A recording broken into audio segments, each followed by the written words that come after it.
Merci Jean-Pierre Lebrun et aux organisateurs de m'avoir donné une nouvelle fois l'occasion de développer des propos qui me sont chers ce matin à Clermont-Ferrand.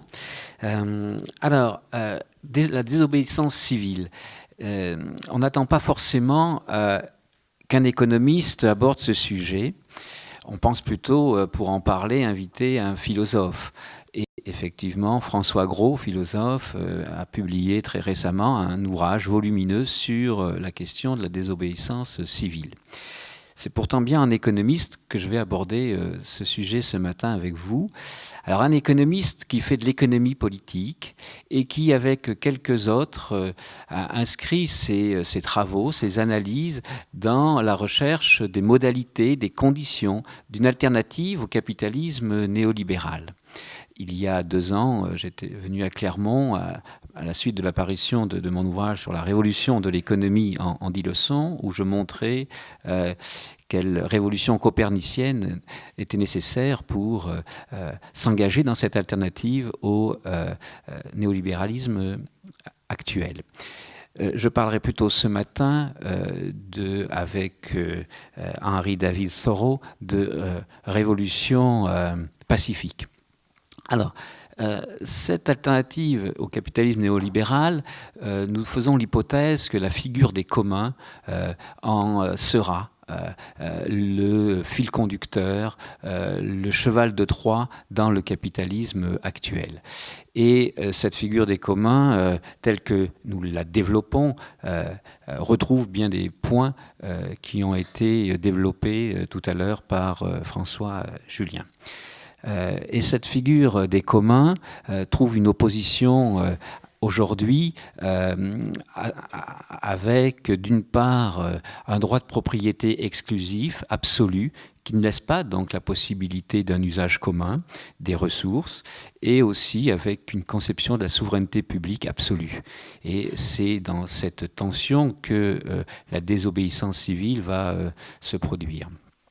Je partirai pour aborder cette question de la désobéissance civile, eh bien, du commencement, je pense, auquel chacun pense. C'est cet ouvrage donc d'Henry David Thoreau, La désobéissance civile, écrit en 1849, suite par cet auteur d'un acte de désobéissance civile, puisque pendant 6 ans, aux États-Unis, il avait refusé de payer un impôt, la poll tax, et ce qui lui avait valu d'être mis en prison, où il ne resta qu'une nuit, puisque par ailleurs on avait payé pour lui, ce qui avait permis ensuite de ne rester qu'une nuit en prison. C'est cette expérience qu'il relate dans ce livre, qu'il analyse, et qui nous, par rapport au point de départ, donne une notion importante par rapport à la désobéissance civile, qui est un acte de conscience.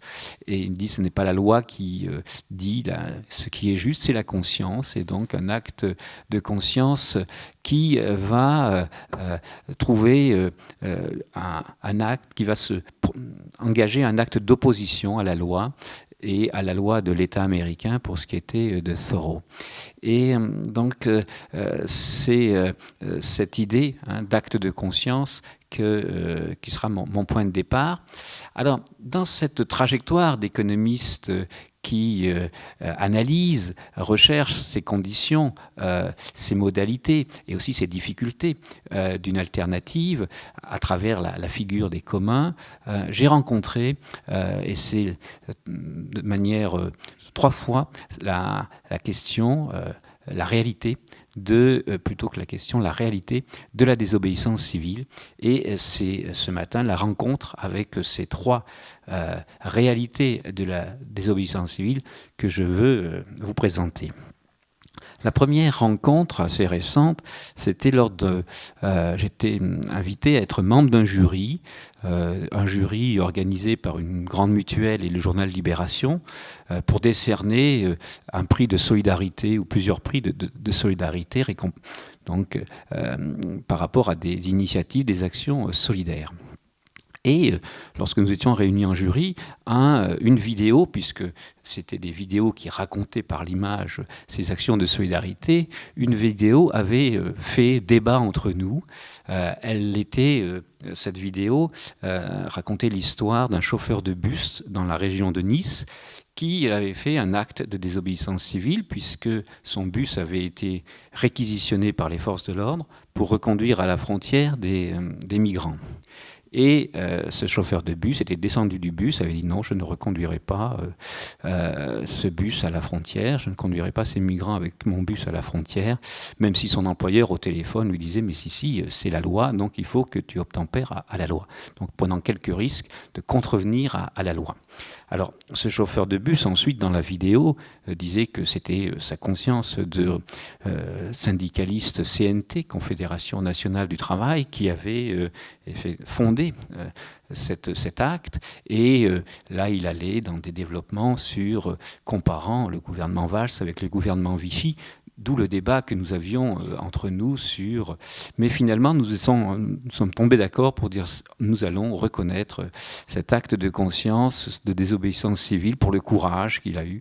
Et donc, nous avons donné un prix un peu spécial, mais un prix pour cet acte de conscience courageux, de s'opposer à la loi, indépendamment ensuite de l'argumentaire qui pouvait être donné et plus ou moins partagé, plus ou moins, et plutôt moins que plus. Ça, c'est ma première rencontre avec un acte de désobéissance civile. Alors, j'étais dans ce jury en tant que spécialiste de l'économie sociale et solidaire, et donc j'avais cette place-là. Et ce que je veux souligner, c'est que c'est à la fois une affaire de solidarité subjective, et non pas de la solidarité qui a été liée tout à l'heure, appelée d'interdépendance avec les marchés financiers, solidarité subjective, et un acte de conscience individuelle. Pour les 2 prochaines rencontres dont je voudrais vous parler et que j'ai faites avec la désobéissance civile, il faut que j'élargisse un peu ce concept de désobéissance civile pour passer d'un acte de conscience individuelle à un acte de conscience commune et avec une action collective de désobéissance civile. Thoreau en parle dans son petit livre, petit par la taille, et c'est à ce propos-là qu'il dit « Alors se produit une révolution pacifique ».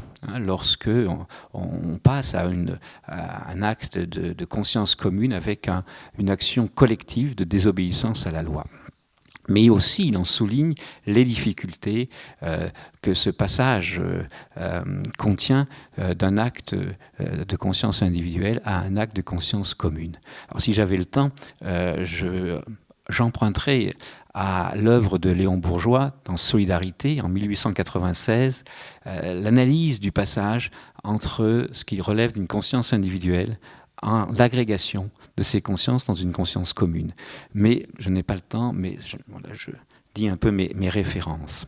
Alors, le deuxième acte de désobéissance civile, donc ça sera un acte de conscience commune et d'action collective. J'ai rencontré cette désobéissance civile dans le cadre, encore une fois, de cette perspective d'économie politique autour des communs, où notre hypothèse, c'est qu'une des clés importantes, un des leviers importants pour opérer ce passage, c'est de transformer l'entreprise telle qu'elle est aujourd'hui, dans son cadre légal, pour en faire une entreprise qui ouvrirait la possibilité d'un droit d'usage des ressources, c'est-à-dire des bâtiments, des machines, par les collectifs de salariés. Et donc qui introduit une troisième dimension qui n'est ni le droit des sociétés, ni le droit du travail, mais un droit d'usage des ressources. Ce droit n'existe pas, mais dans certaines luttes sociales, on peut le voir exister en acte, de fait. Et là, je veux parler notamment de l'expérience des Jeannettes. Je ne sais pas si vous connaissez. Les Jeannettes, c'est une biscuiterie très ancienne qui a été créée au milieu du 19e siècle, du côté de Caen, et qui produisent des biscuits donc depuis près de 2 siècles. Il se trouve que cette biscuiterie a été rachetée dans les années 80-90 par le groupe Papy-Brossard, dont le président était le numéro 2 du CNPF de l'époque, qui s'y connaissait en casino financier, donc il a dépecé cette entreprise, l'a revendue à des fonds d'investissement, et le dernier fonds d'investissement LGC qu'il avait racheté en décembre 2013, procédé à la fermeture du site qui s'est traduite par la décision du tribunal de commerce de liquidation. Alors qu'il y avait un repreneur, mais comme ce repreneur avait été lâché par les banques, le tribunal de commerce avait dit que cette reprise n'était pas viable et donc prononce la liquidation. Les salariés, les Jeannettes, c'est plus, très majoritairement des femmes, n'ont pas accepté cette décision qu'elles ont trouvée injuste et elles ont donc décidé illégalement d'occuper l'entreprise et de continuer à produire les madeleines de manière illégale pour se laisser le temps avec le repreneur d'arriver à construire les conditions de pérennité de l'activité qui avait été liquidée par la loi. Ce combat, ce n'est pas si courant, a été couronné de succès du fait de la solidarité sur le territoire qui s'est manifestée de bien des manières. Un pâtissier est venu, ils ont refait des madeleines locales parce que évidemment dans la grande stratégie du groupe Papry-Brossard, c'était des madeleines bas de gamme qui étaient produites. Ils ont refait des madeleines locales avec le beurre normand, et ce pâtissier a contribué bénévolement à breveter cette nouvelle sorte de madeleine. Il y a eu beaucoup de clients qui sont venus acheter les madeleines produites illégalement pour soutenir ce combat. Il y a eu ce qu'on appelle aujourd'hui le crowdfunding, c'est-à-dire du financement participatif en dons mais aussi en capital, qui a permis de reconstruire un modèle économique pour cette activité et qui aujourd'hui marche très bien puisqu'ils viennent d'ouvrir un deuxième site de production du côté en Normandie. Mais pour autant, il y avait le risque pris d'être dans l'illégalité s'est traduit pour deux des salariés de Jeannette qui ont été convoqués au tribunal pour trouble à l'ordre public. Même s'il n'y a pas eu de pénalité prononcée dans ce tribunal, elles ont quand même subi là une violence extrêmement symbolique d'être convoquées pour trouble à l'ordre public alors qu'elles n'étaient simplement, elles, que dans un combat qui leur paraissait juste. On a ici une solidarité qui est d'abord celle du collectif des salariés, avec le repreneur, d'ailleurs Georges Viana, qui est un repreneur qui n'a pas eu peur de cette occupation avec les drapeaux de la CGT, et puis aussi solidarité, et donc par rapport au communautarisme, solidarité avec le territoire, puisque là, le territoire, à travers certains de ses acteurs, s'est mobilisé pour soutenir cette désobéissance civile et faire finalement changer la loi, la décision de la loi. Alors, c'est cette première rencontre là, qui transporte donc la désobéissance civile d'un acte individuel, d'un acte de conscience individuelle à un acte de conscience commune. Et je vais maintenant aborder le deuxième exemple que j'ai rencontré de désobéissance civile qui aussi engage un acte de conscience commune et une action collective. Alors là, nous sommes dans le cadre de la suite qui a été donnée finalement à cette décision prise par le ministre de l'économie de l'époque, Emmanuel Macron, de réouvrir des permis exclusifs de recherche minière. Les permis, et on voit bien que là aussi, il y a tout de suite exclusivité, un permis exclusif de recherche minière, et notamment alors avec la recherche de zinc, de cuivre, de plomb, et qui concerne notamment des territoires en Bretagne. Et un territoire en particulier dont je voudrais vous parler, qui est le territoire de la forêt domaniale, donc qui appartient à l'État. Donc on est ici plutôt avec le précédent exemple était plutôt en opposition au droit absolu des actionnaires, au droit de propriété absolu des actionnaires. Celui-là est plus en liaison avec la propriété publique, la forêt domaniale. Et très vite, un collectif a émergé en Bretagne, qui se sont appelés Douar d'Idoul, la terre sans trou, pour refuser que cette exploitation. Alors le permis a été donné à une société, Viscaran, qui est une société à capitaux australiens. Et donc, ce collectif s'oppose à ces recherches, à la possibilité de faire ces recherches. Et dans cette opposition, ils ont organisé le 16 mai 2016 une vente symbolique d'actions citoyennes pour que les habitants, les personnes du territoire, se réapproprient la forêt domaniale pour en faire une forêt commune. Donc on passe là vers une forêt commune. Et aujourd'hui, vous pouvez regarder sur leur site internet, ils assurent une veille permanente.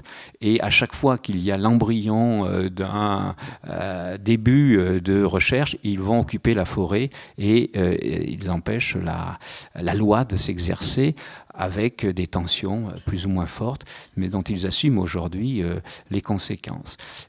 Là, nous avons encore une problématique qui est celle d'un collectif, qui est d'un commun par rapport à la forêt domaniale de Cosne, qui va, dans sa lutte, rencontrer cette désobéissance civile alors c'est à la fois, dans les deux cas d'ailleurs, c'est à la fois la souveraineté publique absolue et le droit de propriété absolu, puisque le permis donne à la société un droit absolu, permis exclusif de recherche minière. Donc on a bien ici deux formes de loi, de droit, qui empêchent les communs.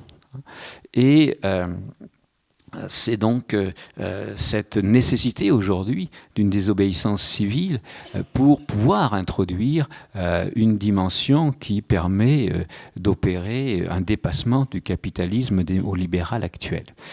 Mais alors ceci est extrêmement difficile à concevoir, et je donnerai pour illustrer cette difficulté, c'est-à-dire les difficultés dans cette construction d'un commun qui doit se battre contre le droit privé absolu des actionnaires d'un côté et le droit absolu de la souveraineté publique de l'autre.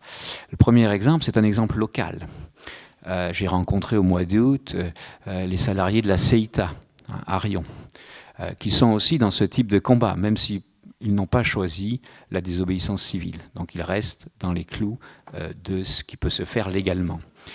Mais donc la CEITA, c'est la multinationale ex-Tobacco, qui a décidé de fermer ce dernier site de production de cigarettes en France pour délocaliser sa production en Pologne. Et un groupe de salariés, pas tous les salariés, mais un groupe d'une trentaine à 50 salariés s'est constitué en association pour lutter contre cette décision et faire reconnaître quelque part la possibilité pour eux d'utiliser les machines, parce que ces machines, elles vont non pas être transportées en Pologne, c'est impossible. Le site de la CEITA, c'est 20 hectares, 8 hectares de bâtiments, c'est pas quelque chose qui se transporte facilement, donc les machines sont promises à être détruites.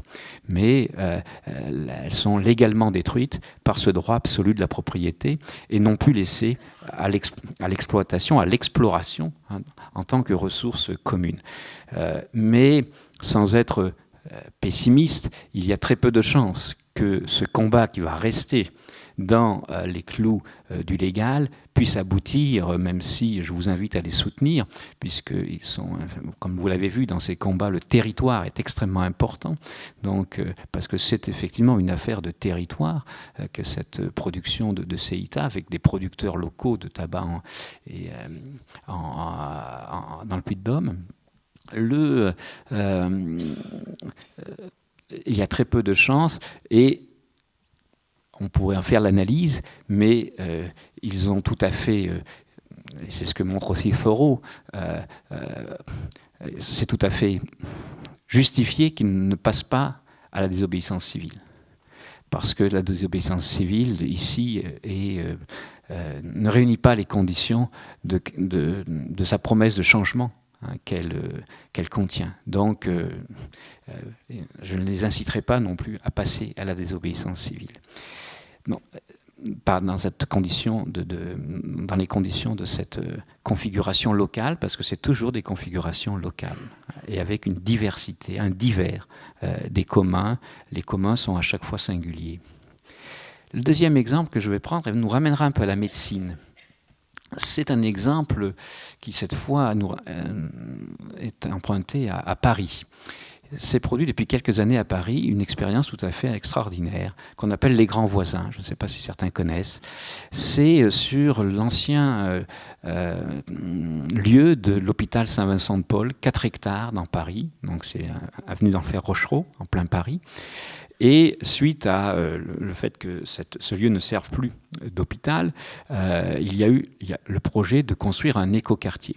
Mais ce projet demande au moins 5 ans pour être pensé et réunir les fonds pour pouvoir le lancer. Et pendant ce temps-là, donc une association, une grande association de solidarité à Paris, Aurore, a proposé à la mairie de Paris d'occuper. Les communs, c'est toujours une histoire d'occupation, hein, mais une occupation qui, d'ailleurs, il ne faudrait pas qu'il y ait de confusion, ce n'est pas une occupation qui abolit le droit de propriété. C'est une occupation qui demande au droit de propriété de laisser l'usage. Ce n'est pas l'appropriation collective des moyens de production, par exemple. Hein. C'est laisser l'usage et s'accorder sur les règles qui laissent cet usage aux habitants, au territoire, par rapport à la propriété privée, de même pour la propriété publique. L'association Aurore a dit, mais dans ce temps, des 3 ou 4 années avant que se lance réellement le projet de cet écoquartier, je vous propose, il y avait au moins 6 ou 7 bâtiments qui pouvaient répondre à cet objectif-là, de développer des centres d'hébergement, des CHRS, des centres d'hébergement d'urgence. Et c'est ce qui s'est passé. Aurore a ouvert 6 CHRS qui accueillent 600 personnes dans ce lieu depuis 3 ans. Mais ce lieu est tellement grand qu'Aurore a dit on ne va pas, nous, avec ces 6 bâtiments, occuper ces 4 hectares. Et donc, elle a associé aussi à ce projet un projet de mixité, d'antre.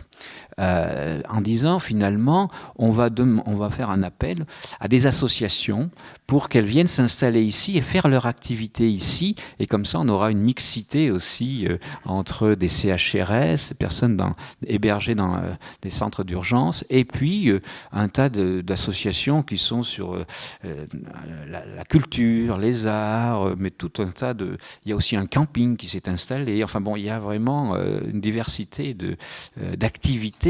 Et effectivement, il y a eu 200 associations qui sont installées avec une convention, ce qui fait qu'aujourd'hui, dans ce lieu, chaque jour, il y a à peu près 2000 personnes qui y vivent. Et c'est un lieu extrêmement ouvert, parce que on y a son activité, mais aussi on va fréquenter ce lieu par rapport à toutes les ressources qu'il contient et qu'il laisse disponible avec des règles. Hein, les communs, c'est pas l'anarchie, c'est vraiment des règles, et qui gèrent aussi les conflits, parce que les communs, dans l'antre, il y a des conflits, donc les communs aussi, et c'est la gestion des conflits. Et alors, quand nous avons rencontré, ce lieu va fermer, hein, puisque l'écoquartier va se construire, ce lieu va fermer le 31 décembre. Et ils ont obtenu jusqu'au 31 mars, puisque c'est la loi, on n'expulse pas l'hiver, donc 31 mars pour les CHRS. Mais tout ça va disparaître. Et c'est là où j'en reviens à un des thèmes du colloque, en tout cas une des orientations de ce colloque. Quand j'ai rencontré Aurore, l'association Aurore, il me disait, ce qu'on a remarqué depuis 2 ans et demi, c'est que les personnes qui sont dans nos CHRS ont un taux de médication beaucoup plus faible. Et donc, il y a là quelque chose qui se passe. Alors après, il faut regarder, etc. Cette information, la valider. Mais en tout cas, il y a du fait que de cette mixité sociale un effet sur les personnes dans les CHRS avec un taux de médication beaucoup plus faible. Alors, la question qu'on se pose, que j'ai posé à Aurore, mais pourquoi finalement vous dédiez pas, vous revenez pas sur votre parole et dites, vous voyez ce que l'on a fait, ce lieu est quand même extraordinaire, très rare de faire cohabiter cohabiter et partager, parce que c'est vraiment, il y a des restaurants où on partage, enfin il y a des lieux, un terrain de foot où on peut vraiment partager des activités avec des populations qui souvent sont dans des silos, hein, et qui ne se rencontrent pas. Et donc, sur cette base-là, dites finalement, votre écoquartier, vous attendrez pour le faire, nous on reste. Et donc là, ça serait de la désobéissance civile. Là, du coup, il passerait du côté de la désobéissance civile. Et ce que me répond Aurore, et ce que j'entends, c'est que c'est impossible. D'abord, Aurore est parti sur cette base, et il est parti sur cette base, et Aurore, cette association, a de très nombreux contrats avec la ville de Paris. Donc, ça serait pour Aurore suicidaire de dire, là, je me mets en désaccord avec la ville de Paris, et ce que dit très bien Thoreau dans son ouvrage, c'est-à-dire qu'on ne peut pas vivre honnêtement et confortablement, c'est impossible. Et donc, si on veut vivre en quelque sorte en accord avec sa conscience, c'est-à-dire honnêtement, mais il vaut mieux pas être propriétaire parce que l'État va vous prendre vos biens si vous vous mettez à ne pas respecter ce qu'il vous demande de faire.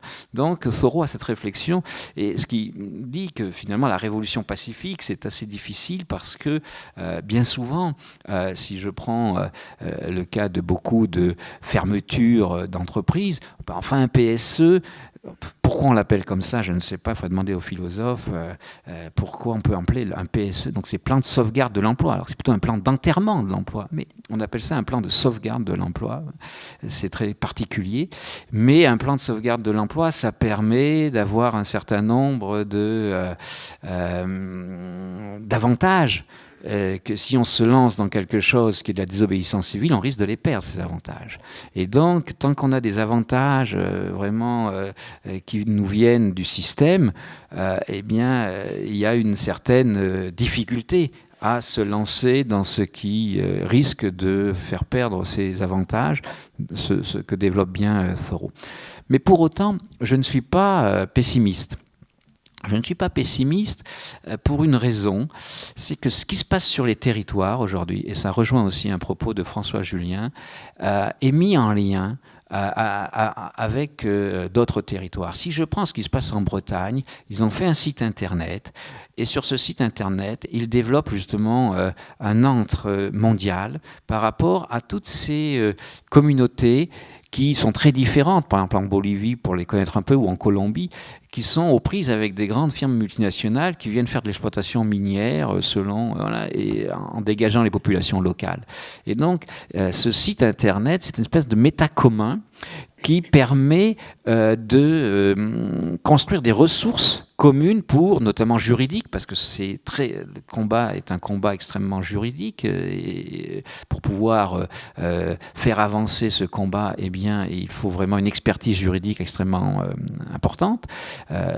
Il y a là un effet qui, dans ce que j'appellerais l'interlocalisme, hein, on a un interlocalisme, une forme d'international des territoires qui me semble aujourd'hui avoir une force, et les plateformes Internet sont une ressource pour cet international des territoires, et cela, en dépit de toutes les difficultés que j'ai évoquées, me laisse optimiste. Merci.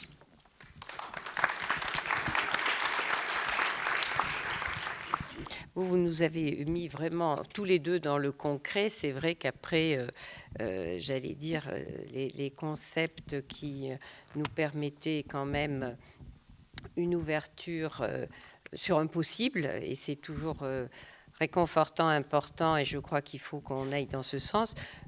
Christian nous a bien mis dans une réalité qu'il ne faut pas refuser de voir, et ce réel qui nous envahit, hein, qui est là, voilà, il fallait bien le décrire. Et vous nous avez montré déjà peut-être une façon de faire le lien entre ce qu'il faudra qu'on travaille en amont dans la politique. Nicaise Joseph était très heureuse, et il a fallu qu'elle reparte travailler, mais de cette façon de pouvoir aborder les choses pour ne pas se retrouver peut-être davantage dans ce réel que nous vivons, d'essayer d'éviter d'aller, parce que maintenant on y est, il va falloir trouver des solutions pour en sortir, mais aussi peut-être pour ne pas en avoir d'autres aussi violents, et en ayant cette analyse d'ouvrir un écart pour qu'il y ait de l'entre, je pense que les politiques devraient avoir, et vous nous avez déjà donné un peu comment très concrètement je ne pensais pas, puisqu'on n'avait pas eu votre texte à l'avance, que ça pourrait aussi bien, peut-être, ces 3 interventions, montrer un passage d'une certaine théorie qui part bien d'une analyse du concret, parce qu'on voit que François Julien, c'est toujours sur le terrain de ces campagnes électorales qu'il nous a remis. Donc, c'est bien le travail des politiques. Et je crois que on était au cœur de ce qui fait la cité actuellement. Je peux dire un tout petit mot à M. Gaudin sur évidemment ce qu'il nous a démontré d'une manière très claire. Mais au fur et à mesure que vous avanciez, au fond, ça posait quand même une interrogation sur la finalité et sur ce qui allait se produire. Enfin, il y avait quelque chose comme si c'était un inéluctable de l'impossible, en fait, comme si on s'engageait vers quelque chose de difficilement résolutif, si vous voulez. Hegel disait que déjà avec le réel, on a pas mal à travailler. Donc, pour ce qui est du possible, moi, je fais une analyse critique de la réalité telle que je la pense. Maintenant, qu'est-ce qui est possible ? Je crois qu'il y a tout de même, j'aurais tendance à penser qu'il y a de moins en moins de choses possibles, parce que je pense que l'histoire contemporaine, en fait, l'histoire mondialisée contemporaine, est créatrice de davantage d'irréversibilité au pluriel que jadis. Et que, en fait, ces forces d'irréversibilité qui empêchent tout retour en arrière, qui empêchent même tout écart, eh bien, ces forces, elles n'ont jamais été aussi grandes parce que le monde, il est gouverné essentiellement par la puissance techno-économique. Et la puissance techno-économique, elle est effectivement orientée. On ne sait pas quelle sera sa finalité, si elle en a une, mais elle est orientée. Quand on invente une machine nouvelle, c'est jamais pour aller plus lentement, c'est jamais pour faire le travail moins performant, etc. Donc il y a une orientation technique qui gouverne finalement toutes nos vies, puisque finalement nos existences individuelles, elles sont dirigées par cette techno-économie qui impose ses valeurs. Les valeurs de vitesse, d'exactitude, de précision, de performance, à commencer par la valeur d'utilité. Donc il faudrait imaginer un monde qui pourrait se bâtir sur des contre-valeurs qui sont celles qui sont imposées par la techno-économie. Donc je conçois très bien qu'il y ait des poches de résistance et même de révolte et que ces poches peuvent être fédérées à l'échelle mondiale. Je suis très sceptique sur la possibilité pour que ces réserves, presque au sens qu'on parle de réserves naturelles, mais que ces réserves puissent inverser le cours des choses. Mais bon, cela dit, on ne peut pas non plus, disons, tirer des plans sur la comète, etc. Donc, heureusement, il y a tout de même le travail d'uniformisation qui est en cours. Et donc on voit très bien aujourd'hui, si on nous mettait les yeux bandés dans un avion et qu'on descend de l'avion et qu'on va dans un aéroport, s'il n'y avait pas les inscriptions, les annonces, on ne saurait pas si on est à Singapour, à Dubaï, à Buenos Aires, à Londres, etc. Donc c'est clair que l'espace mondial est un espace terriblement uniformisé. Mais les esprits aussi sont uniformisés. Ce qui me frappe, par exemple, un des marqueurs de différence culturelle, jusqu'à une date récente, c'était la télévision. Or aujourd'hui, avec Internet, on a accès à pratiquement toutes les télévisions du monde. Et ce qui est assez frappant, surtout quand on ne connaît pas le langage qui est tenu. Donc on est plus attentif à la structure des images, au style, à la présentation. Mais aujourd'hui, toutes les télévisions du monde se ressemblent. Tout à fait. Vous avez une femme voilée à Dubaï, mais le journal télévisé, les émissions de variété, les reportages sont faits exactement de la même façon qu'aux États-Unis, qu'en Europe, etc. Donc ça, c'est quelque chose qui est un exemple entre 100, vous voyez, de cette formidable uniformisation. Et on voit très bien qu'il y a une sorte de logique qui a abouti à ça. Et c'est une logique d'irréversibilité dans la mesure où la puissance effectivement qui y préside est elle-même à la fois irréversible et facteur d'irréversibilité multiple. Merci beaucoup. Je voulais rebondir simplement. Oui, je voulais dire un mot à propos aussi de l'intérêt de votre texte sur ce terme de vivre ensemble, c'est de montrer à quel point le langage est travaillé, est traversé par l'idéologie que vous décrivez par en dessous, vous supposez. Elle va dans la langue, et je vous rappelle que la fameuse formule de Klemperer qui disait en modifiant la langue, on modifie la société, mais en modifiant la société, on modifie sa langue. Donc c'est pris dans une sorte de double mouvement dont il est très difficile de ne pas apercevoir l'importance fulgurante, parce que changer les mots, c'est quand même changer notre façon de penser. Donc on est là dans une difficulté. Enfin, vous mettez bien le doigt sur le vivre ensemble. Moi, je réponds toujours quand j'entends ce mot-là. Les animaux aussi, les abeilles aussi, elles vivent ensemble. Alors qu'est-ce que c'est que en quoi ce terme est particulier aux humains? Il ne l'est particulier que si vous ajoutez vivre ensemble en parlant. Vivre ensemble dans les lois de la parole et du langage. Mais alors ça change toute la donne. Ça n'est plus du tout alors ce que vous appelez à juste titre le stéréotype frauduleux. En attendant, c'est fou le nombre d'expressions qui sont en train d'aujourd'hui être utilisées, en dégagées, dénudées de leur richesse sémantique qu'elles possédaient auparavant. Il y a même pire que ça. D'ailleurs, que vous faisiez allusion au travail de Victor Klemperer sur le langage du Troisième Reich, mais lorsque Klemperer, par exemple, dit que les nazis inversaient le sens des mots, c'est-à-dire que fanatisme, depuis le siècle des Lumières, c'est l'exemple qu'il prend, fanatisme au siècle des Lumières, depuis le siècle des Lumières, c'est évidemment le négatif absolu, je veux dire, c'est le mal dans l'action, la pensée, etc. Et les nazis ont valorisé le fanatique parce que la fidélité, l'honneur, la foi doit être fanatique, et donc un fanatique devient un véritable héros, etc. Et aujourd'hui, on assiste à ce renversement. Vous avez des gens aujourd'hui qui vont vous dire toute politique d'émancipation, ou dite telle, est en réalité une politique d'asservissement. Donc si on prend l'émancipation comme étant produite par un désir d'asservissement, alors là, du coup, on se dit, mais quelle langue puis-je encore parler? Vous voyez ? J'ai une question à propos de vos expériences très bien mises en valeur des obéissances locales. Est-ce que vous imaginez une échelle supérieure? Parce que là, ce que vous évoquez, c'est local. Même les groupes. Est-ce qu'une dimension politique, à échelle supérieure, vous l'envisagez et vous la construisez? Oui, c'est la question qu'on essaie aujourd'hui, mais sur laquelle nous commençons à réfléchir à travers le translocalisme. Alors, c'est ce que l'on entend par politique. Qu'en est-il là où nous en sommes aujourd'hui par rapport au translocalisme, cela passe plutôt par des réseaux que par une nouvelle entité politique qui permettrait d'avoir des règles au niveau du monde. Et ce qui nous invite à aussi être dans ce chemin-là, avec deux grands on va dire, méta communs, la transition numérique et la transition écologique. Ça, c'est quand même deux grands méta communs. Et donc qui peuvent avoir ces effets de translocalisme. Mais nous n'imaginons pas que cela puisse passer par la création de ce qui serait une entité politique à l'échelle mondiale. De la même manière que les marchés financiers, pour se mondialiser, n'ont pas eu besoin d'avoir une entité politique mondiale qui dit maintenant on va faire des marchés financiers sur tout le monde.